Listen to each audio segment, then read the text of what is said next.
Let's now talk about visibility and publishing. We actually missed this in the uploading stuff. We just skimmed through it very quickly, and this is very important. In order to access visibility section, you need to just press while you're in the video details right here, and you will have several options with your visibility and publishing. You can have save or publish right here, or you can have a schedule. This is the two sections that you need to pay attention to. So while you upload a video, you usually upload the video as a private video. So what the private video is? Private video is a video that is available only for you, only for the uploader. So this is made only in the case that you want to just save videos for the later consumption or for the later use.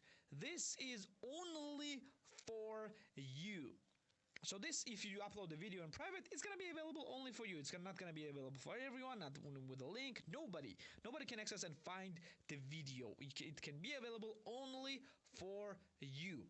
So I suggest you to use the private only before you're gonna use some metadata, you're gonna use some thumbnails, etc. Well, until you finish working on video itself and until video is ready to be released.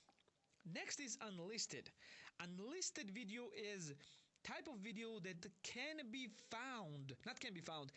accessed only if you have a link or it is in a playlist, and cannot be found in a public or through search. So people cannot stumble upon unlisted video.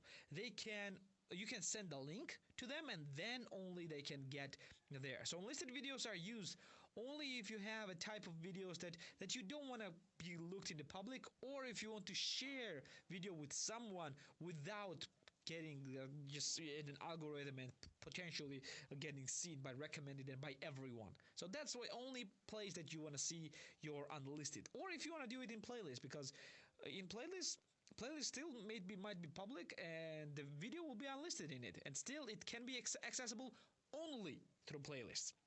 And public is, of course, it's public. It's just publicizing the video, which is very good thing. That's the only thing that you can go and just share the video with everyone. And when you go with the public, you have an access to as an instant premiere. I'm going to be talking about premieres a bit later through the schedule. So if you go with the public and then press done and press save, the video will become public right away. So next option we have is a schedule. So scheduling means that you want to go and make a video public from private. You cannot make scheduled video from unlisted. You can make scheduled video only from private. You can want to video make public from private on the certain time. That's the thing that I use always. I just schedule video on a certain time of the day, every single time on the day that I want to publish my video. You can select the date right here. It's usually showing your time zone. Like in my case, it's a GMT +4. You can plus right here. It's basically your own time, so it's not gonna be a problem. Select the date and then press done. If you press a premiere, then this video will be scheduled as a premiere. If you don't know what premiere is, it is type of scheduling when your video is actually not just being public and just viewable for everyone, it is being released as a premiere or something like a live stream.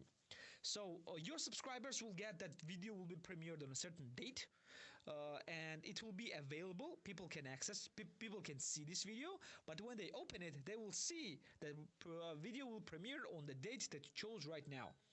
On that date, 2 minutes before that time that you chose, 2 minutes before the time that you chose, the timer video will start playing. 2 minutes, I don't remember, or 1 minute. I think it's 2 minutes if I'm not wrong. 2 minutes before. While it is on, while the video is ready for the premiering, you have an access to the chat. As same thing as a live stream. There will be a chat right here, and people can access the chat and just talk in the chat, etc. And after that, your video will start playing. People cannot scrub to the video. They cannot go back and forth. I think they can go back, but they cannot go forward. And the video will play in its entirety. And after video is done, then video will be available for everyone to watch. So this is like an experience for your viewers and subscribers. If you have more or less amount of subscribers, that's a really good way to communicate with them and to entice the communication with your videos. I'm not gonna save this one because I'm not gonna publicize this video just yet. This video is too early to be public. So premieres are a good way, but if you have a small channel, it's a bit difficult because majority of your premieres will be pretty empty. There will be no people there because there will be no one there to watch because you will not have loyal subscribers just yet. But eventually you will do. So use the premieres just to communicate with them, just to have a place together. That's what premieres are for. Well, this will be it for this one. Let's go to the next.